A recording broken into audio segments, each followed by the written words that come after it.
beautiful people? It's your girl Ariel Sunflower with my melanated bookworm channel, and tonight I got my lights going. We are about to start with chapter 27 of the Novelist in the Lake House. So we are so close, guys. We literally have 5 chapters to go. Four or five chapters to go. But I feel like things are starting to build up. Like, can you sense it? Can you sense like that build up that's starting to happen between Stan and Brady and Emily? It's like, it's in particular, like, I feel like Emily's in her own world. Like, she has no clue of all the stuff that's happening. And Brady's just going through all of these different emotions and all these different problems.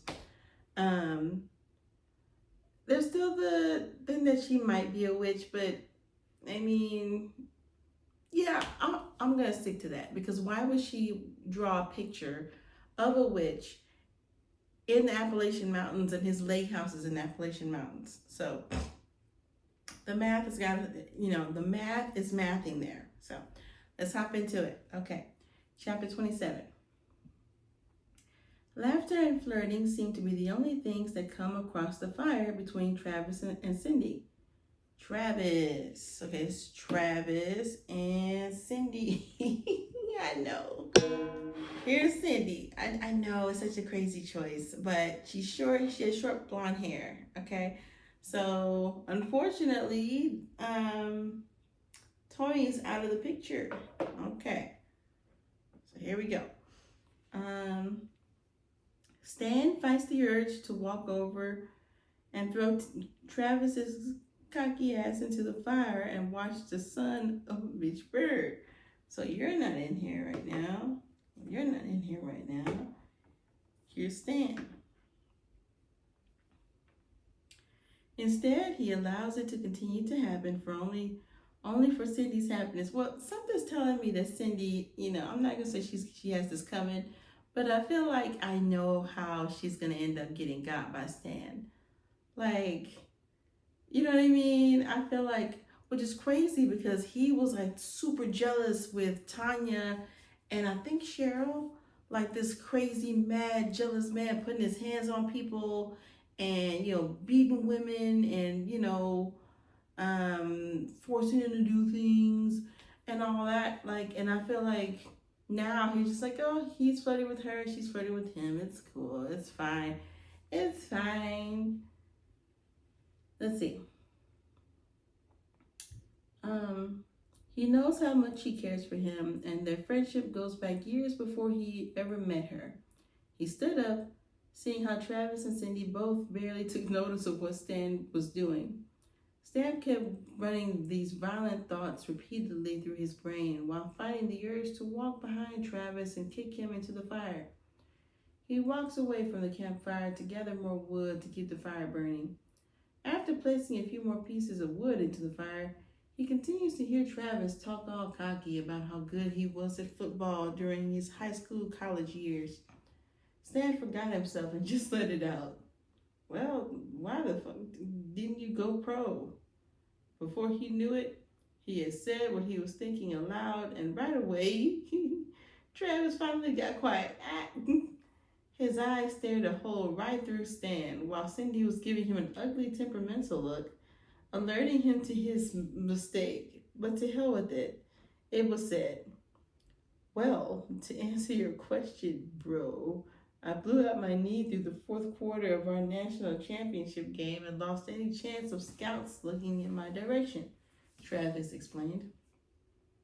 Stan, bring me a beer, please. And next time, don't interrupt. That was very rude. Okay, Cindy, you taking up him a little bit too hard. Nah, it's all good.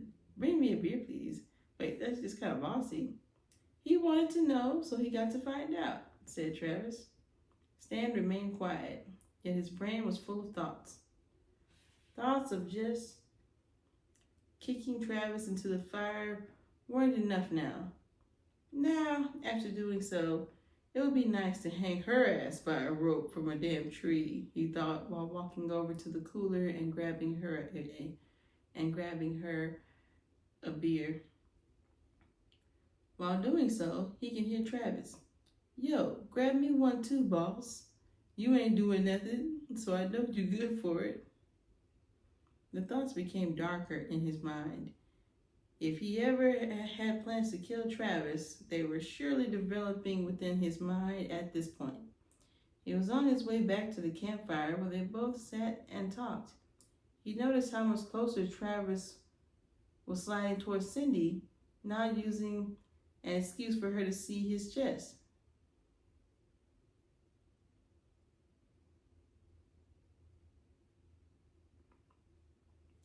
After he removed his shirt, he could be heard talking about a scar he had gotten a year ago from an accident at work. Very little of what he was paying attention to when Travis speaks. He thinks he said he works at a boat yard or did something related to boats. But he always tries to block out shit Travis spews from his mouth.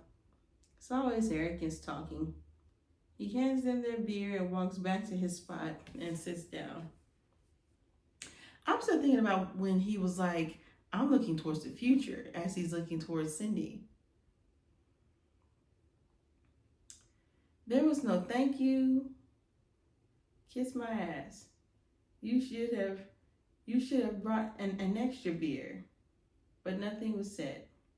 They just grabbed their beer from his hand and continued to talk amongst each other, while Travis, now showing off other scars he has, and was now showing Cindy a scar of his hernia surgery, from his lower belly, where he would pull his shorts he was wearing way down low, exposing trimmed hair he has below just a few more inches. He would have exposed himself to her.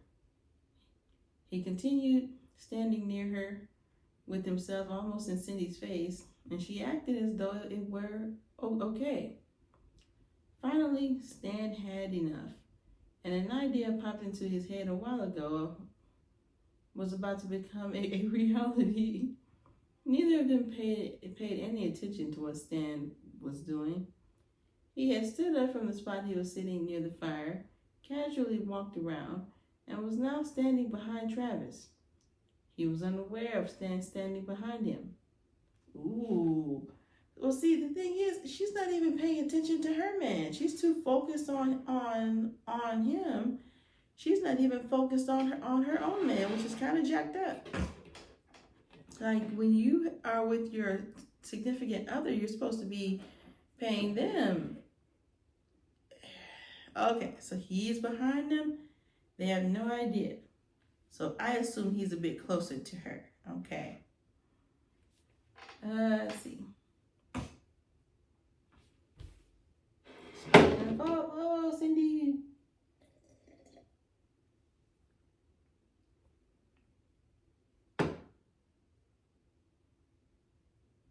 Okay, here we go.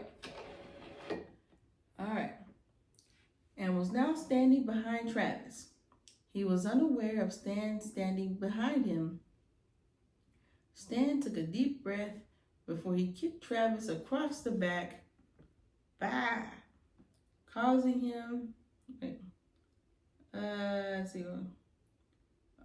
across the back, causing him, I keep losing my place, to face plant right into the campfire. Travis was panicking, and his face was on fire. Cindy screamed in horror. Seeing her best friend scream in agony from his face engulfed by the fire he fell straight into after being kicked from behind. Yo, Travis, it would be another scar for you to show up to the ladies. Oh my gosh, Stan said sarcastically with a smirk on his face. He said, that is quite enough, Travis. That is quite enough. Stan is such a hater, and I love it. But I can kind of feel for him because it's like, yo, I'm over here. I can clearly tell that you're trying to get with my woman. Like, clearly. Like, from you saying, oh, I'm looking to the future while looking at her. Like, come on. Let's see. Travis fighting the fire from his face while screaming in agony. Stan finally had enough of hearing Cindy scream, so he punches. What? Well, no witnesses. Okay, him. So he punches her in the back of the head, knocking her cold. Stan, jeez. Are you paying us any attention whatsoever? He's imagining this. I was like, what?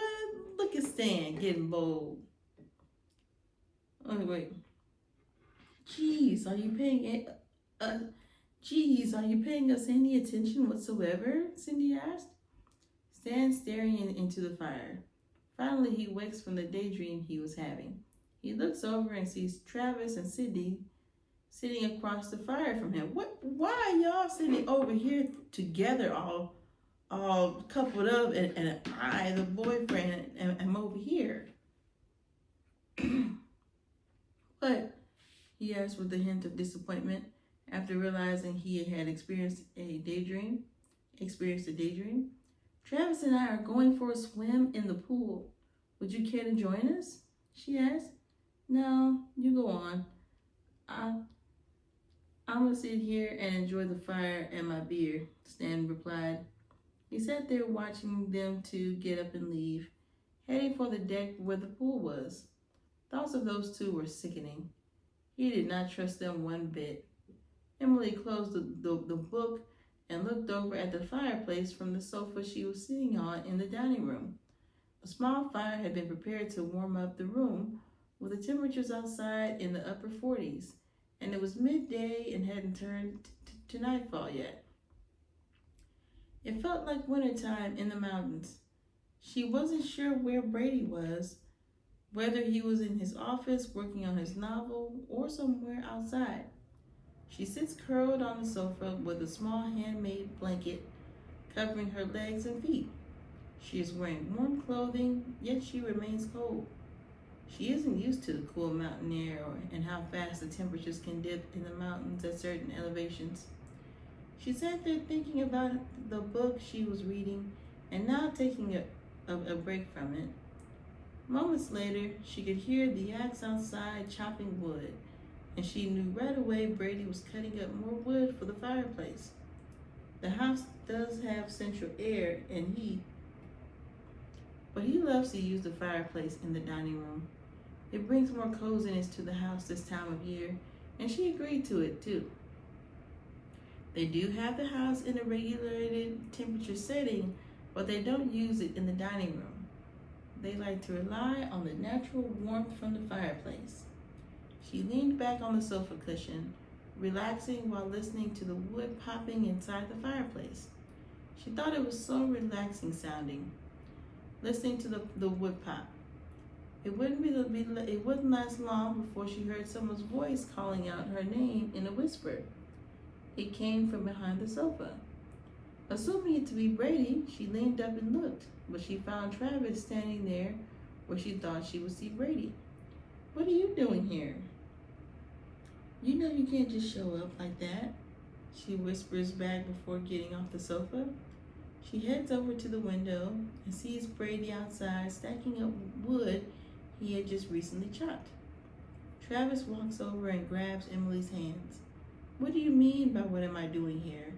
You called for me, he replied. If Brady sees you, he will kill you, she responded with a shaky, fearful voice. I'm not sweating that fool. I'm not sweating that fool, he responded, pulling Emily closer. He reminds me of Beast Boy from Teen Titans when he says it. I'm not sweating that fool. Come on, mamas. All right. She could feel he had risen when it rubbed, when he moved in and started to kiss her. At first, she tried to fight him off, but he would not allow her to be free from his grip. Emily knew Travis was different from Tony. Tony was more patient and romantic, and Travis was rougher and would near,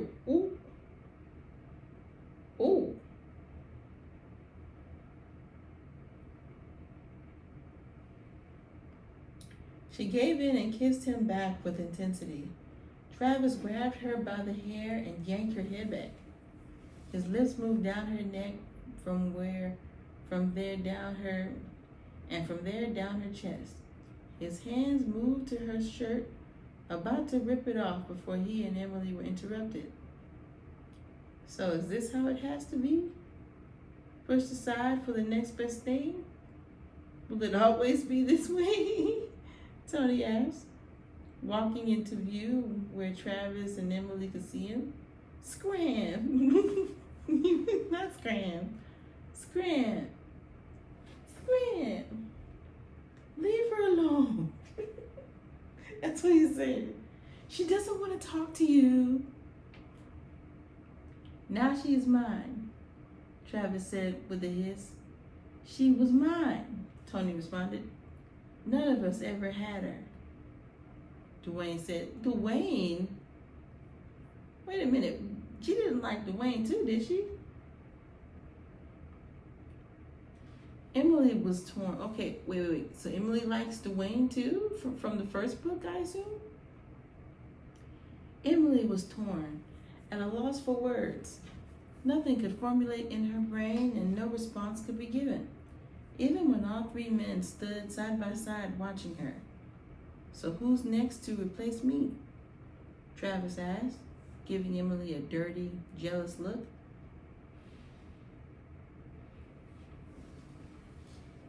She would not respond, and words would not form for her to speak. She's thinking of her next lie, Tony said. If she can't have you, she'll ensure no one else can. As soon as she started speculating something was going on between Tanya and me, she did not hesitate to end my life. Wait, what? Dwayne, what? But you're gay though. Isn't he gay? You are gay. Why are you gay? Okay, hold on. You are gay. Okay, this isn't real. You aren't real, Emily said. Let me guess. We're characters from someone's book, Dwayne replied.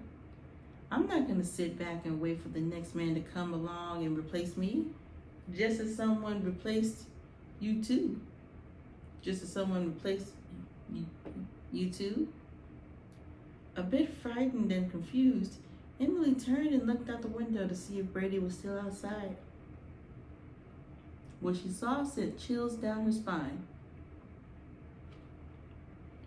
Brady was watching her while holding an axe. The stare he was giving her looked as though he were about to come inside the house and chop her into pieces. Emily woke up from hearing her name being called, and she could feel a hand patting over her shoulder. When her eyes opened, she looked up at Brady, staring down at her. Ooh, these visions are getting out of control.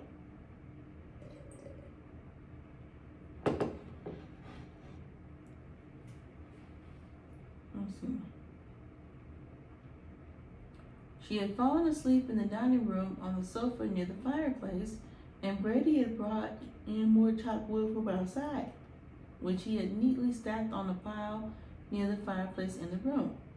He noticed his third book was sitting next to her. She had fallen asleep after reading some of it, or she had fallen asleep while reading. So how do you like the books so far? He asked. She leaned up, yawning. They are good, full of mystery, with a slight bit of horror to them as well, she answered. Yeah, I kind of put a lot of genre into one book in a way, he replied, sitting next to Emily on the sofa. They both stared at the fireplace, watching the wood burn while hearing it pop. So how soon will you finish writing the fourth book? Emily asked. Brady shrugs his shoulders as though he does not know. Not sure. Every time I turn around, I have to change it, he replied. What kind of changes? She asked. Brady would not answer. He sat there for a moment longer, staring into the fire before getting up and heading towards his office. He slammed the door shut behind him, leaving Emily confused and thinking of what an asshole he could be at times. So what's really crazy about this chapter, I'm just glad that it's like, as soon as I was like, oh, they're finally spending time together for once, like truly, them spending time together. Like they were together on Halloween, but I feel like they haven't really spent much time together. Like, and honestly, maybe, how many of y'all think that maybe one of the reasons why she keeps fantasizing about these other men is because she's really not spending as much time with Brady as she would like? Because he's constantly writing or he's having visions about something and that's not really happening, or this and that. Like, it's very possible that, it's very possible that she may just be like, hey, I love him, but I mean, he really is not showing me much attention, much time. We haven't talked very much. We haven't done other things very much. So this might be her way of, getting through that. So I'm curious to see what's going to happen in chapter 28, because I feel like even Emily feels bad for thinking of all these different guys. Now, chapter 28 is a big chapter, so I'm going to go get me some more water first, and then we'll be back to it. So let me know what y'all think in these comments, and I'll see y'all next time. Peace.